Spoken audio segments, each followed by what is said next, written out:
A divorce? After everything? It's done. Sign it. But I'm pregnant, look. The settlement covers it. You can't do this! It's too much. I have no choice but to sign. Here we go. $6 million. That's how much the Korean Mafia boss paid me to sign our divorce papers. No fight, no explanation. Just a black envelope, his signature, and one sentence: take the money and disappear. So I did. 3 weeks later, I collapsed in a hotel room. The doctor looked at me, smiled, and said, "Congratulations, you're pregnant." 7 weeks. Exactly 7 weeks. The same night my husband looked at me like he wanted to say something, and didn't. Then my phone rang. Unknown number. I answered, and the first thing he said was, "You found out." I thought he divorced me to let me go. I had no idea. He was trying to save me. She had signed away her marriage for $6 million and left Seoul with her dignity intact, her suitcase organized, and absolutely zero awareness that she had also left with a passenger. Life had a vicious sense of humor. Zaria Amara had always suspected this. She simply hadn't anticipated the punchline arriving in the form of 2 pink lines in a Lagos hotel bathroom at 7:30 in the morning, 3 weeks after she'd told herself she was finally, completely, irreversibly free. The test sat on the marble counter. She sat on the edge of the bathtub. Neither of them moved for a long time. Here was the thing about Zaria Amara that most people misread within the first 5 minutes of meeting her. She was not soft. She had grown up in Abuja in a household where her mother ran a legal practice with one hand and raised 3 children with the other, and both operations were conducted with the same exacting standard. Crying was permitted. Collapsing was not. You felt the thing, you named the thing, and then you located the next correct step. She had applied this methodology to her entire life with remarkable consistency. She had applied it to Kang Min-jae. She had applied it, with slightly more effort, to leaving him. And she was attempting with considerably less success to apply it now. Name the thing, she thought. Pregnant? Next correct step. She had absolutely no idea. Lagos in December had a specific quality of light, warm and unhurried, filtering through jacaranda and glass in a way that made everything look gentler than it was. Her hotel suite overlooked the marina. She had chosen this city deliberately, the way she chose most things, with logic and a spreadsheet. Nigeria was familiar without being home, close enough to her roots to feel grounding, far enough from Seoul to feel like a different atmosphere entirely. She had planned to spend 6 weeks here. Decompress. Let the architecture fellowship applications she'd been deferring for 3 years finally breathe. Reintroduce herself to a version of her life that did not involve signing anything at anyone's direction. She had not planned for this. Nobody ever planned for this, she supposed. That was probably the point. She moved from the bathroom to the window and stood with the test still in her hand, not dramatically, not because she was processing in picturesque silhouette, but because she had simply forgotten she was holding it. The city moved below her. Boats on the water, someone on a lower floor laughing at something, the ordinary, indifferent machinery of other people's lives continuing at full speed. 7 weeks, the doctor would confirm 3 hours later, in a clinic 2 streets away, with the careful smile of a man who had learned to read rooms. 7 weeks. Her mind, trained by architecture and 3 years of marriage to a man who communicated primarily in subtext, did the math before she gave it permission.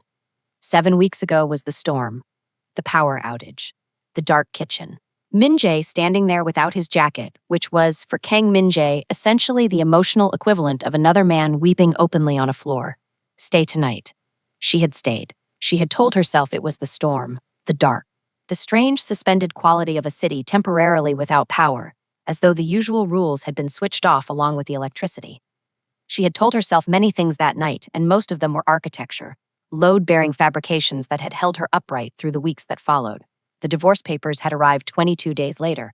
She had cried exactly once, in the shower, for 11 minutes, and then she had done what Amara women did. She had named the thing. He is choosing this. And she had signed. $6 million. No messages, no questions. She left Seoul the same night, which in retrospect had the aesthetic of a woman with dignity and the practical reality of a woman running before she changed her mind. Back in the hotel suite, sitting on the bed now with the confirmed results in an envelope she wasn't ready to open again, Zaria allowed herself 1 full minute of what she privately called catastrophic honesty. The 60 seconds she permitted herself to think every true thing without filtering it for reasonableness. She was 30 years old. She was pregnant. The father was the most feared man in South Korea. They were divorced. He had paid her to leave. She had not told him she was leaving him long before the papers arrived. And somewhere in Seoul right now, Kang Min-jae was sitting in his office or standing at his window or drinking the obscenely good tea his assistant sourced from one specific farm in Jeju, living his clean, controlled, terrible life, with no knowledge that the exit he had engineered had a complication he had not accounted for. Zarya almost smiled. Almost. Then her phone rang. Unknown number. She stared at it for 2 full rings with the instinct of a woman who had spent 3 years learning to read every signal Min-jae had ever sent, including the ones he hadn't meant to.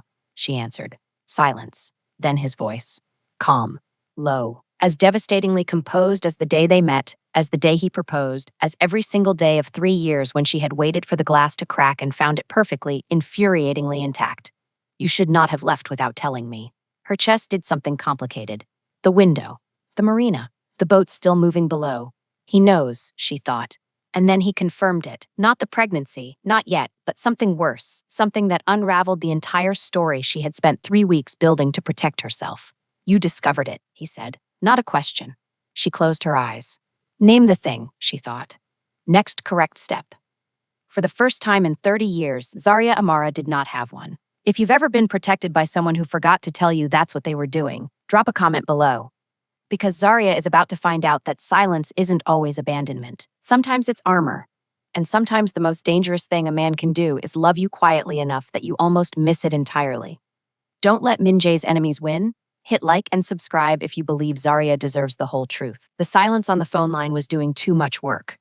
Zarya was aware of this, the way she was aware of structural instability, not through visible damage, but through the particular quality of stillness that preceded collapse. 3 years of marriage to a man who weaponized quiet had calibrated her instincts precisely. Min-jae's silences were never empty. They were furnished, arranged.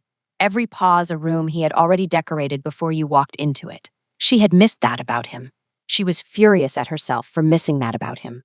You discovered it, he had said. Not, are you all right? Not, I can explain. Not even the performative civility of hello, just that, flat, certain. As though her pregnancy was a scheduled event, he had simply been waiting for her to locate on the calendar.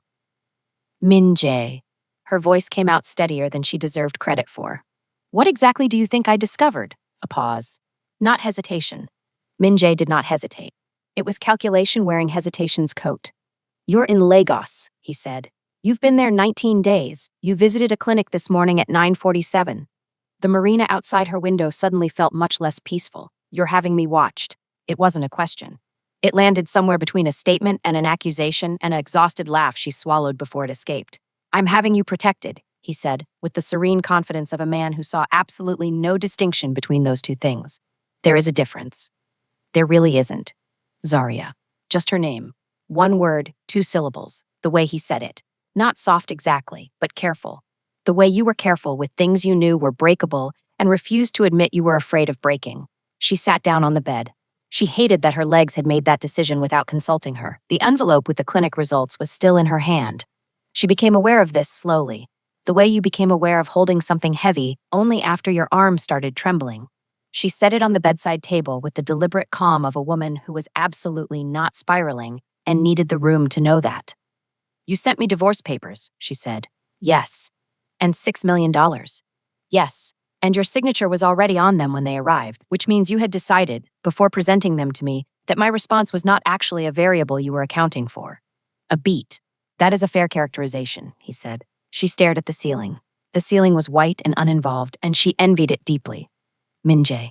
She kept her voice level. I need you to say, in plain language, what is happening. Not the version where you protect me from information for my own good. Not the version where you manage the narrative like a press release. The actual version. Another silence. Longer this time. When he spoke, something in his register shifted. Barely the way a building shifted in wind, invisible unless you knew exactly where to look. Seotae-1's faction had been moving for 8 months, he said. They identified you as the clearest leverage point, not a threat, an instrument. They intended to use your presence, your proximity to me, as negotiating pressure during a territory dispute I was not prepared to resolve on their terms. She waited. The divorce removed you from the board, he continued. A paid settlement with documented finality, no leverage, no instrument. Just a former wife who took her money and moved on. You made me a prop in your strategy. I made you irrelevant to them. For the first time, something sharp entered his voice, not anger. Something closer to desperation, trying very hard to wear anger's clothing. That was the only version where you were safe. Zarya pressed 2 fingers to the bridge of her nose. The man had dismantled their marriage like a chess piece and genuinely believed he was being romantic about it. This was, she reflected, extremely on brand. And you couldn't tell me, she said. Because COT1 had people inside my own building. Any communication that suggested the divorce was protective rather than genuine would have invalidated it. It needed to look real. It was real, Min-jae. I signed real papers. I cried real tears. A pause. 11 minutes. In the shower, I counted. Silence. Then, quietly, so quietly she almost missed it over the sound of the marina. I know. Her throat tightened. She refused to acknowledge her throat. You had me watch during that too? No. Another pause, and this one felt different. Raw at the edges in a way his pauses rarely were. I simply know you. You would have allowed yourself exactly enough time to feel it, and not 1 second more. 11 minutes sounds correct. Zarya sat with that for a moment. Being known by someone who'd paid you to disappear was a specific kind of cruelty she did not have a name for yet. The pregnancy, she said finally. Yes. You knew. I suspected. When my contact in Lagos reported the clinic visit, a pause. The timing was not difficult to calculate. Of course it wasn't. The man ran an empire on pattern recognition, and she had handed him the most obvious pattern in human biology. What do you want, Min-jae? The question dropped between them like something breakable. His answer came without the usual architecture of deliberation. You, he said, and our child, safe, together, in the only place I can guarantee that. She looked at the envelope on the bedside table. 2 pink lines and $6 million, and a man in Seoul who had, in his catastrophically misguided, controlling, utterly characteristic way, never actually let her go. Seoul, she said flatly. Yes. You want me to return to Seoul, to you, while you are actively engaged in a territorial war with a faction that already tried to use me as collateral. The situation with COT1 has been resolved. Resolved, she repeated. I won't ask what that means. That would be wise. She almost laughed. God help her, she almost laughed. Outside, Lagos shifted into late afternoon gold, the light doing that thing it did where everything looked like the last frame of a film, warm and terminal and quietly gorgeous. She thought about her mother, who had always said that the most dangerous men were not the ones who hurt you. They were the ones who protected you so completely you forgot you were supposed to protect yourself. She picked up the envelope. I'm not coming back because you asked, she said. I know. I'm not coming back because of the money or the faction or your very creative interpretation of divorce as a protective measure. I understand. If I come back, she stopped, corrected herself. When I decide what I'm doing, it will be on my terms, completely, non-negotiably. A pause. Then his voice, low, careful, and carrying something that in another man she might have called relief. I would expect nothing less. She hung up, sat in the gold Lagos light, pressed one hand, barely, just briefly, against her stomach. 2 of us now, she thought, and Kang Min-jae had no idea what he had just agreed to. Zarya gave herself exactly 48 hours to think. This was generous by her own standards. Most major life decisions, the fellowship application, the move to Seoul, the marriage itself, had been processed in 24. But pregnancy apparently required the additional buffer, if only because the variables had multiplied in ways her usual spreadsheet could not comfortably contain. Variable 1, she was carrying the child of a man whose professional biography would make most governments nervous. Variable 2, said man had dissolved their marriage as a tactical maneuver and somehow expected this to read as devotion. Variable 3, she was 30 years old, professionally talented, financially secure, $6 million secure, specifically, and entirely capable of raising a child alone in any city on earth she chose. Variable 4, she did not entirely want to. That last one she wrote down, stared at, and then turned the notebook face down on the table like it had said something offensive. She called her mother on the morning of the second day. Adaya Zamara had the particular gift of listening in a way that made you feel both completely supported and mildly indicted simultaneously. She had deployed this gift across 30 years of legal practice and 3 children, and it had never once dulled with use. Zarya told her everything: the divorce, the money, Lagos, the clinic, the phone call. When she finished, her mother was quiet for 4 seconds, which in Adaya Zamara's communication style was the equivalent of another person gasping audibly and clutching a wall. He paid you $6 million, her mother said finally, to protect you, without telling you that's what he was doing. Correct. And now he wants you to come back. Correct. Zarya. A pause. That man has the emotional communication style of a very expensive rock. I know. A beautiful rock. A rock that clearly loves you in its own geologically complex way, but a rock. Mother. I'm not wrong. You're not wrong, Zarya admitted, which was one of the more painful sentences she had spoken in recent memory. Her mother exhaled slowly, the exhale of a woman assembling wisdom in real time. What does your body say? Not your mind. Your mind will talk you in and out of 17 positions before lunch. What does your body say? Zarya looked out at the marina. Her hand had drifted to her stomach again. She noticed this the way you noticed a habit you developed without permission. It says, she said carefully, that going back is not the same as surrendering. Silence. Then her mother said, book the flight, my daughter, but walk through that door like you own it. It's his penthouse. I said what I said. She booked the flight, not because Min-jae had asked, not because of the pregnancy or the faction or the $6 million sitting in an account she hadn't yet decided what to do with. She booked it because Zarya Amara had never in her life made a decision by running away from the thing that required a decision. And she was not about to establish that precedent at 30 with a baby and unfinished business wearing a Kang Min-jae-shaped silhouette.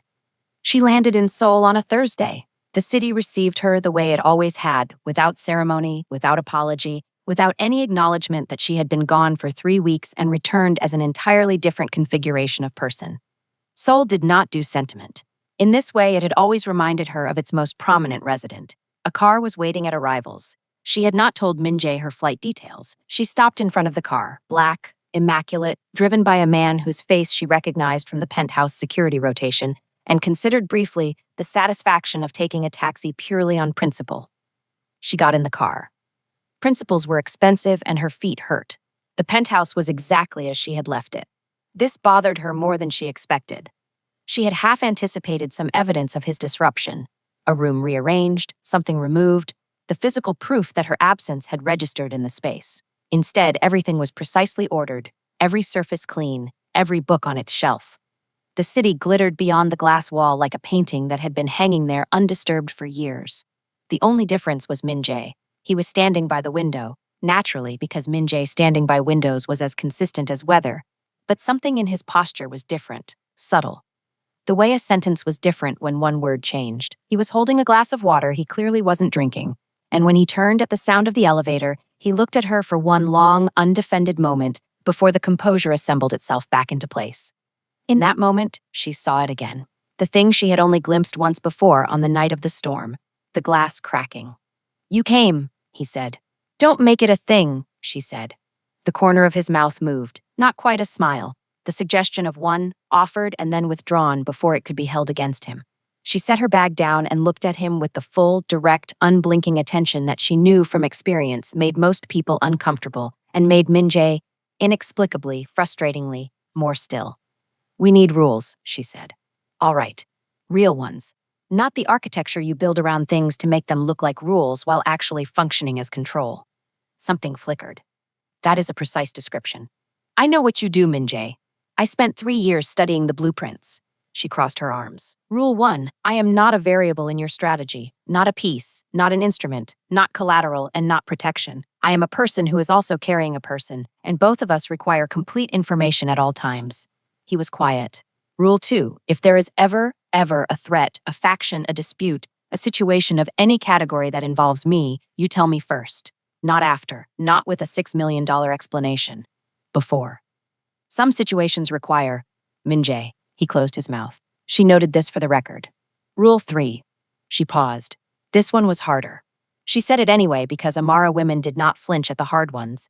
If you want me here, genuinely want me here, not as a protected asset or a tactical wife or a woman you've filed neatly underhandled, then you have to let me in, past the glass, into the actual place where you keep the real things.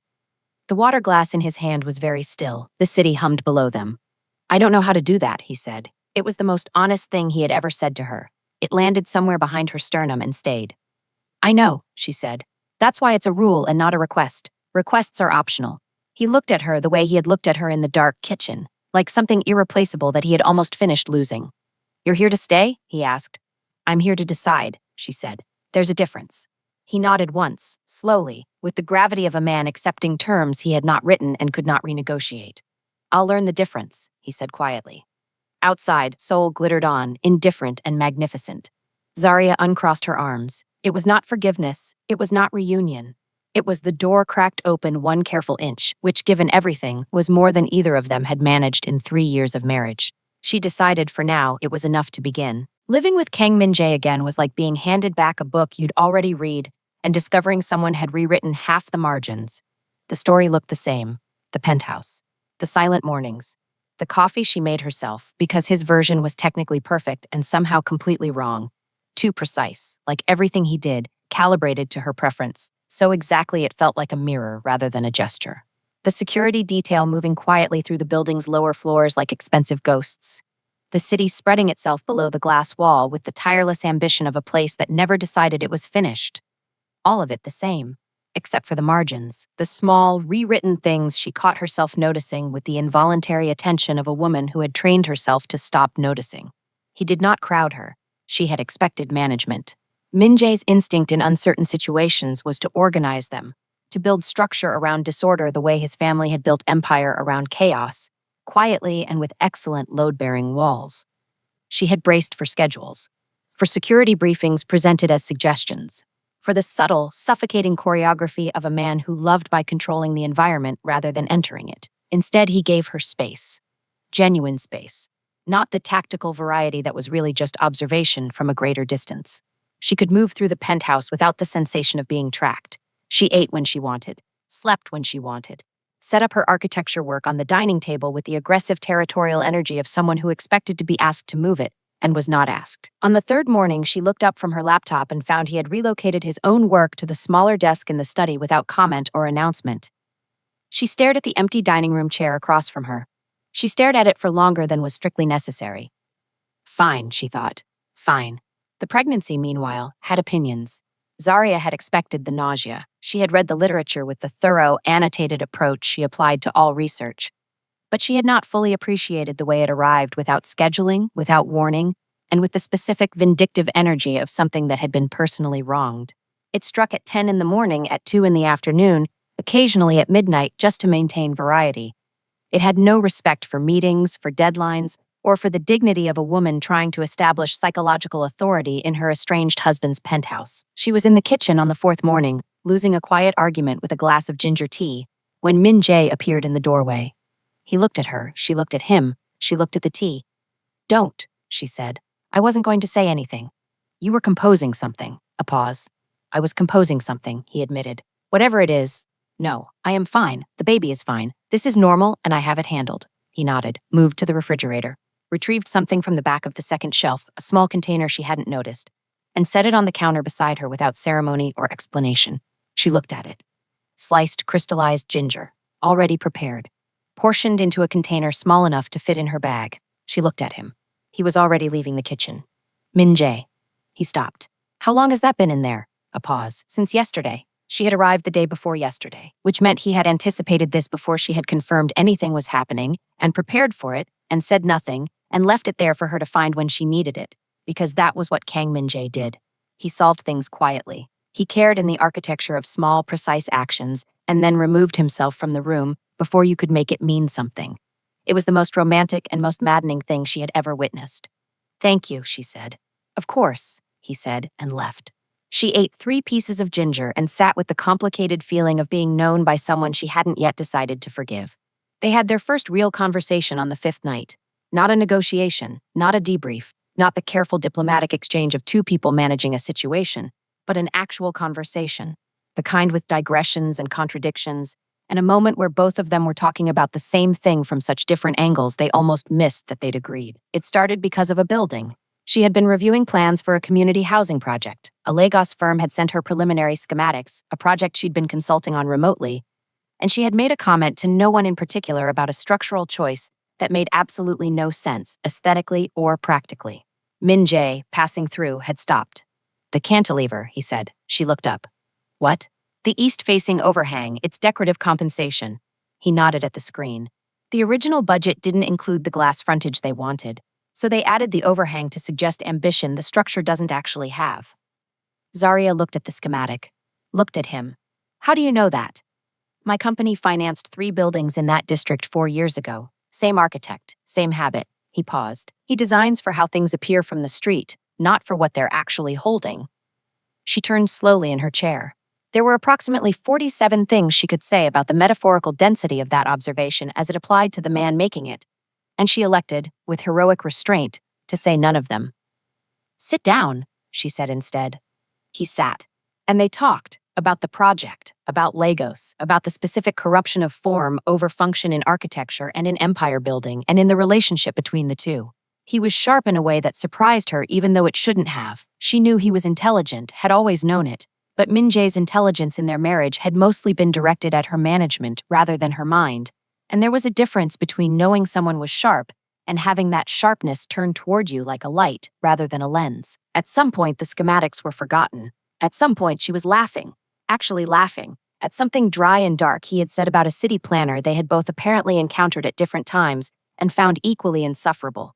She caught herself mid-laugh and felt the complicated thing arrive again, the thing she had no name for yet. Later, much later, after he had gone to the study and she had gone to the room she was using, and the penthouse had settled into its expensive late-night silence, she lay on her back and placed both hands on her stomach and thought about what her mother had said.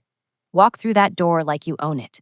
She had walked through the door. She had set the rules. She had eaten his ginger and laughed at his joke and sat across from him for 2 hours like two people who had never tried to be strangers. The question, the one she had been avoiding with the discipline of a woman who understood that some questions, once asked, could not be unasked, arrived anyway. What if the glass doesn't just crack? What if it was never the barrier? What if, all along, the glass was mine? She stared at the ceiling for a long time. Outside, Seoul hummed its relentless, indifferent song. Her hands stayed where they were. Here's something to sit with. Because Zarya is standing at the exact edge where protection starts to look like love, and love starts to look like a choice she's making for the second time. Min Jae prepared that ginger before she even confirmed the pregnancy. He moved his desk without being asked. He remembered her. He always remembered. The problem with lowering your walls, Zarya had discovered, was that nobody warned you about the draft. 6 days back in Seoul, and she had laughed at his joke, eaten his ginger, moved through his space like she was learning its grammar again. And now she was standing in the penthouse elevator at 8 in the morning, trying to remember what emotional distance felt like, because she had apparently misplaced it somewhere between the building schematics and the crystallized ginger and a man who moved his desk without being asked. This was a problem, not because proximity was dangerous. She was a grown woman with rules, and a mother who had specifically instructed her to walk through the door like she owned it, not to trip over the threshold and develop feelings about the furniture. The problem was that the walls she had built during 3 weeks in Lagos, clean, load-bearing, architecturally sound, had been constructed against a version of Min Jae she had invented to make leaving easier, a colder version, a simpler one. The one who had signed the papers and said nothing and paid her to disappear. She had not built walls against a man who prepared ginger for a sickness he had anticipated before she'd confirmed it. That man required different engineering entirely. She had an appointment, not a medical one, though those were now calendared with the regularity of a woman who had accepted that her body was operating on a schedule that had not been approved by her personally. This was a meeting with a Seoul-based architecture firm that had been pursuing her for 2 years with the patient, well-funded persistence of people who understood that the best candidates required time. She had declined twice while married, partly because of Min Jae's world, the security complications, the exposure, the way his name attached to everything near him whether he intended it or not. Mostly because she had been quietly, incrementally shrinking herself, the way you did when you spent 3 years reaching for something that didn't move toward you, and eventually started to wonder if perhaps you were simply too much. She had spent 3 weeks in Lagos remembering she was not too much. She was exactly the right amount. The firm was called Jong and Lim. 12 floors of glass and considered minimalism in Gangnam, the kind of office that understood that the building itself was the first argument for your competence. She walked in wearing a coat that her mother had described as authoritative, and her own instincts had confirmed. And she gave the meeting everything she had.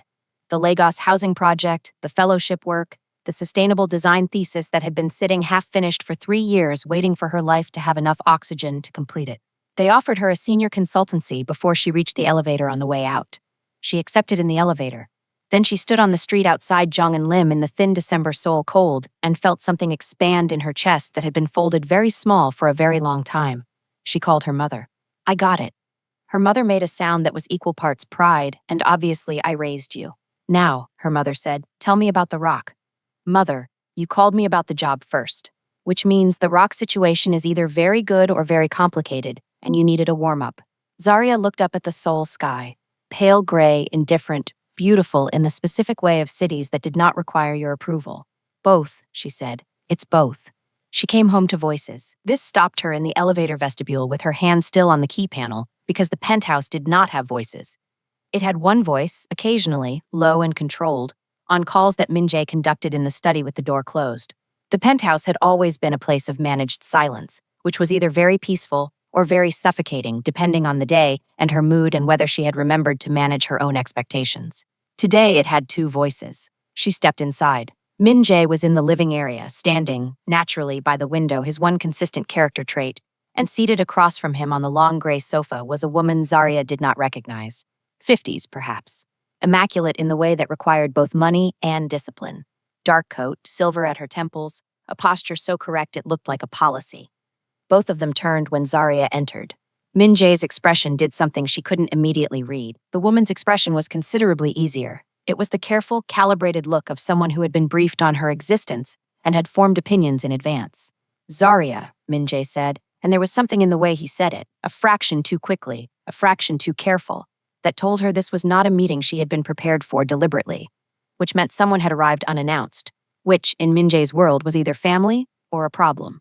Given the woman's posture, Zarya suspected both. "This is Kang Soo-yeon," he said. "My mother." Kang Soo-yeon looked at Zarya the way structural engineers looked at buildings they had not designed, with professional respect and private reservations. "Mrs. Kang," the woman said, and the title landed with the slight emphasis of someone who was aware the title was technically no longer accurate and had chosen to use it anyway as a form of communication. "Miss Amara is fine," Zarya said pleasantly. A pause. Something shifted in Soo-yeon's expression. Not hostility, but recalibration. The look of a woman revising her opening position.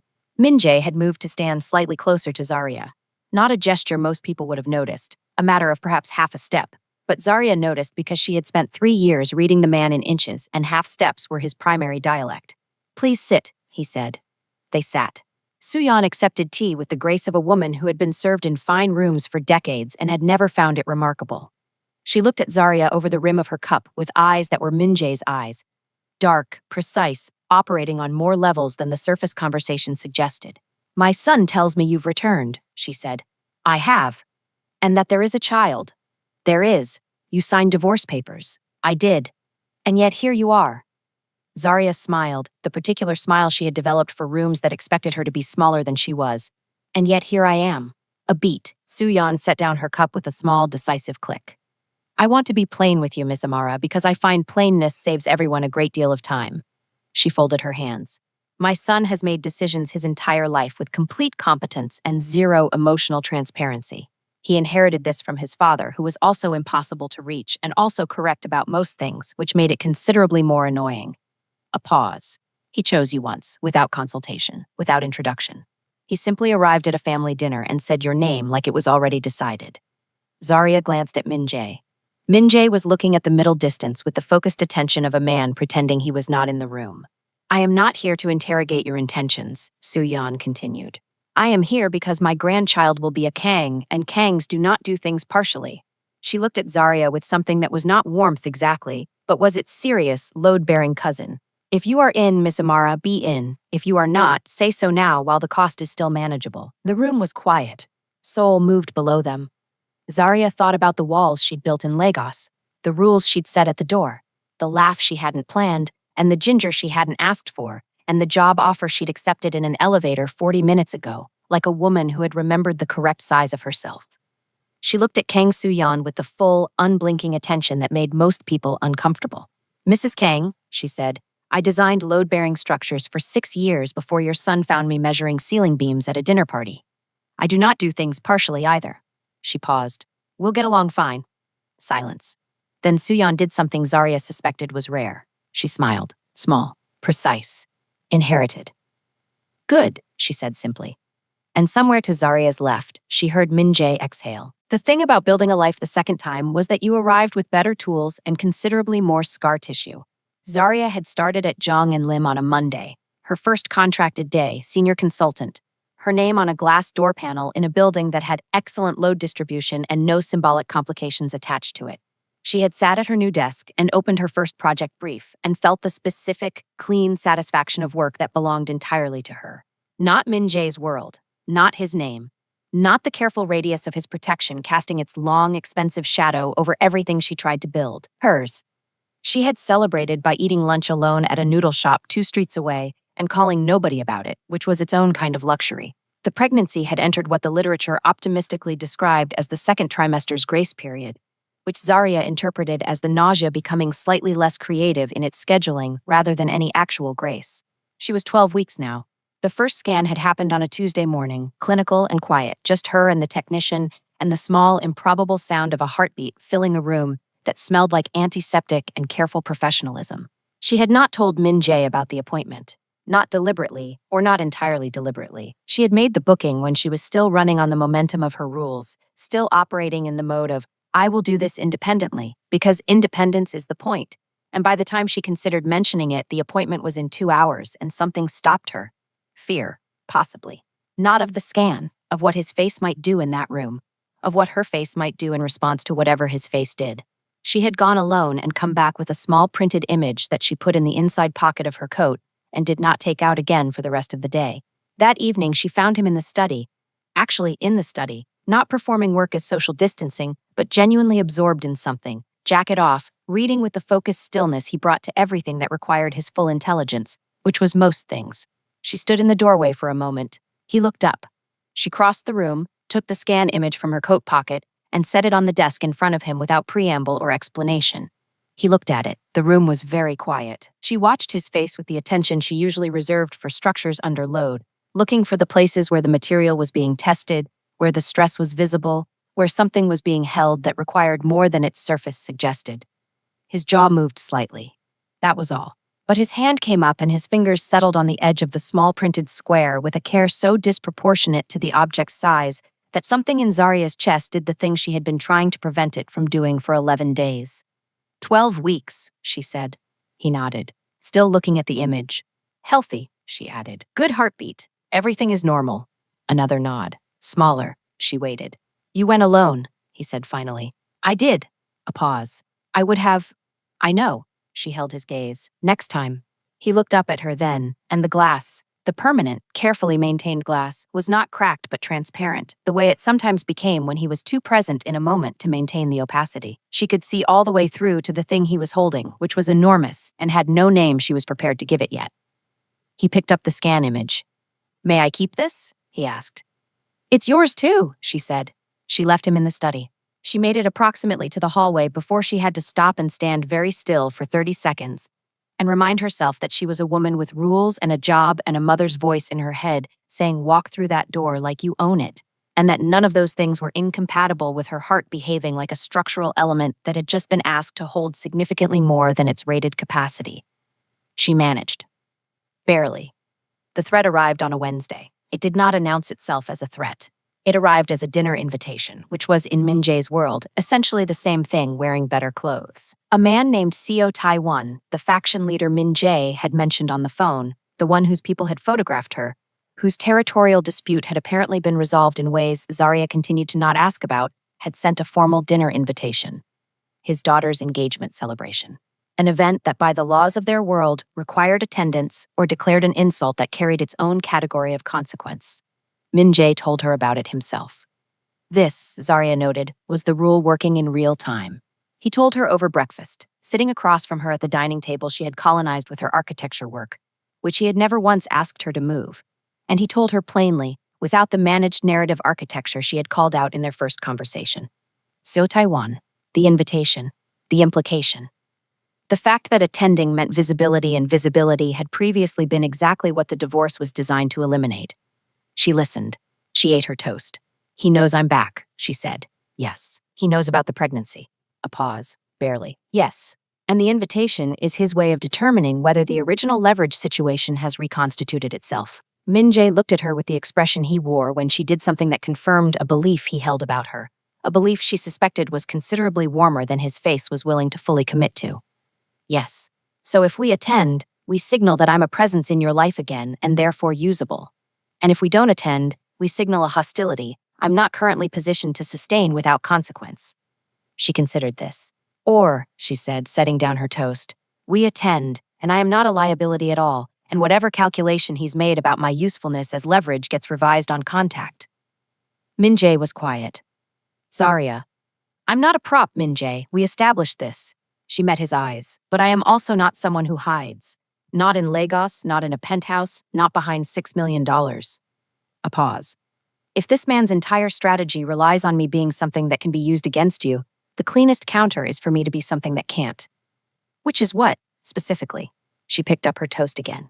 A woman who walked into that room voluntarily, who knows exactly who she is, and who is clearly not afraid of him. She looked up. Fear is the only currency leverage actually runs on. I don't intend to pay. The silence that followed was not the managed kind.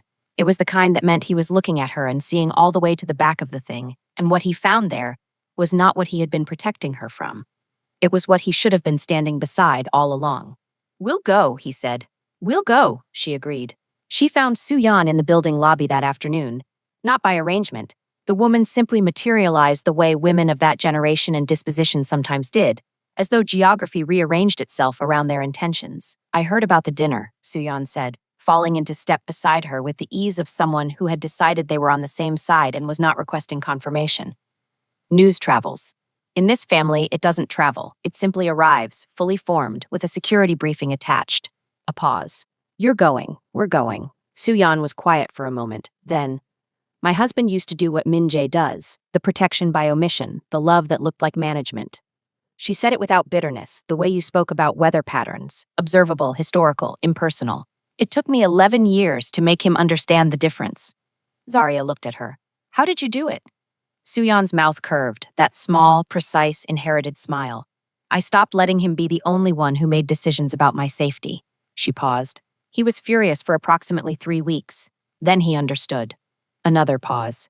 You're ahead of schedule.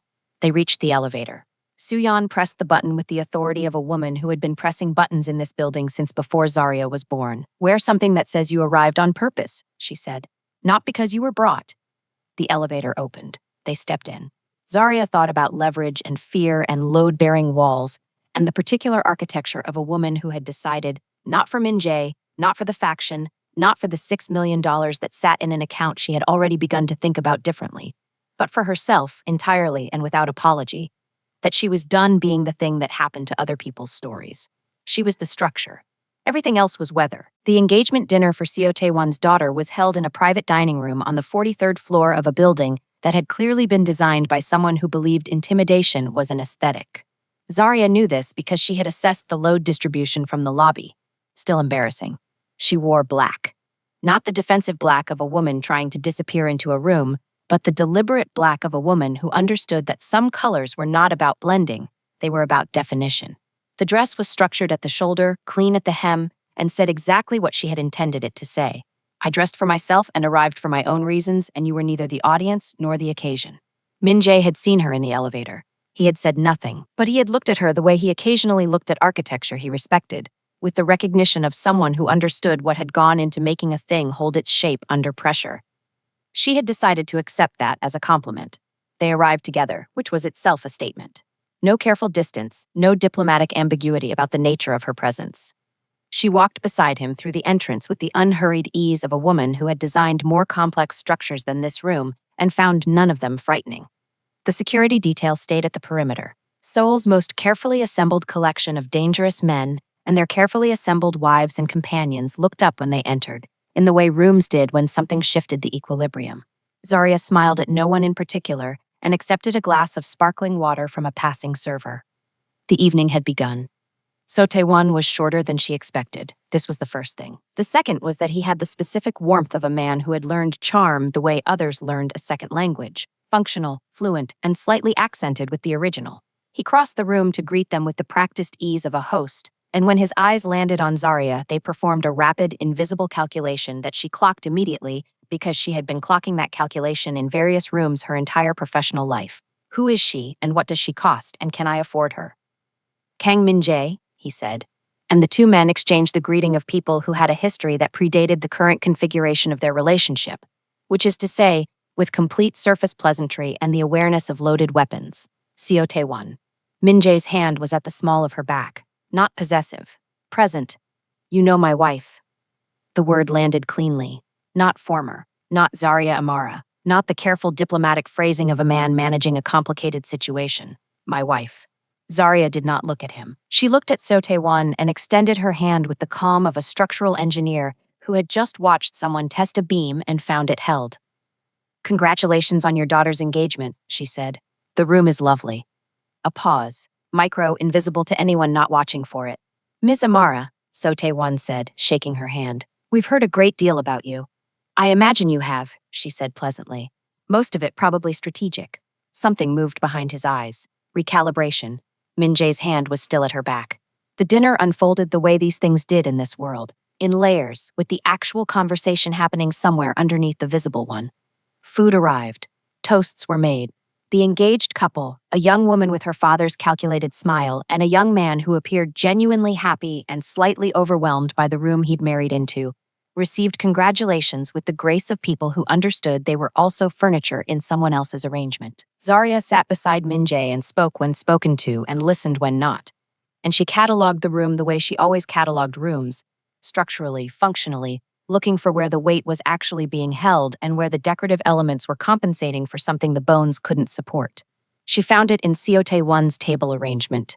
He had seated 3 men she didn't recognize, younger, too still, watching the room with the particular attention of people whose job was attention, at the table nearest the exit, not guests. Architecture. The decorative overhang that told you the original budget hadn't included what they'd wanted. He was nervous, not of Min-jae, of something else. She leaned slightly toward Min-jae and said, quietly, under the cover of a toast being delivered at the far end of the room, "The 3 men by the east exit aren't his." A pause so small it was barely a pause. "No," he said just as quietly, "they're not." "Whose?" "A faction that would benefit from both of us being in the same room at the same time." His voice was the temperature of something that had been kept very cold on purpose. Seotae-one didn't invite us because he wanted leverage. He invited us because someone told him to, and he was not in a position to decline. She processed this. So he's not the threat. Tonight, he is considerably less powerful than he appears, and the 3 men by the exit are being managed. A pause. As of approximately 4 minutes ago. She looked at him. "You knew before we arrived." "I suspected before we arrived." The hand at her back shifted slightly. Not movement, just presence, just the reminder of contact. "I confirmed 4 minutes ago. And you brought us anyway. You said fear was the only currency leverage ran on." He looked at her, not the careful, managed look, not the glass, but something direct and clear and carrying the full weight of what he was saying. "I decided to agree with you." They left at 10:30. The 3 men by the exit had disappeared sometime around dessert, removed with the quiet efficiency of Min-jae's world operating at its most functional.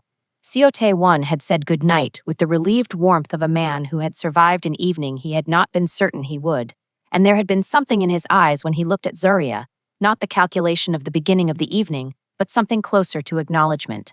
She had nodded once. He had nodded back. It was not friendship. But it was the revision of an assumption, which in this world was worth considerably more. The car ride back was quiet. Good quiet, the kind that didn't require filling. Seoul moved past the windows in its nighttime configuration, lit and layered and indifferent to everything it had witnessed, which was, across this city's history, considerable. Zarya sat with her hands in her lap and felt the evening settling around her like a structure finding its final position after the load was applied. She had walked into that room. She had not been afraid. She had named the threat before the threat named itself, and she had sat beside a man who had, for the first time in her presence, in a room that mattered, trusted her with the actual information instead of the managed version. That was not nothing. That was in fact the rule working. Back in the penthouse, the city glittering below its glass wall as it always had, Min-jae poured 2 glasses of water with the domestic normalcy of a man who had decided that normal was something he wanted to practice, and handed her one and stood beside her at the window instead of at it. Beside. She noticed. She let herself notice. "I called you my wife," he said. "You did. I should have asked." "You should have." She looked at the city. "But you didn't say it wrong." A silence. Zarya. Her name in his voice. Careful, present, stripped of the management and the architecture and the 3 years of glass between them. "I spent our entire marriage protecting you from my world. I never once considered that I should have been inviting you into it." She turned to look at him. He was already looking at her. "I am not asking you to forgive the divorce," he said, "or the silence, or the $6 million that was never about money, and I should have found another way to tell you that." A pause. "I am asking you, if you are willing, to let me learn to be the man who stands beside you instead of in front of you." The city hummed.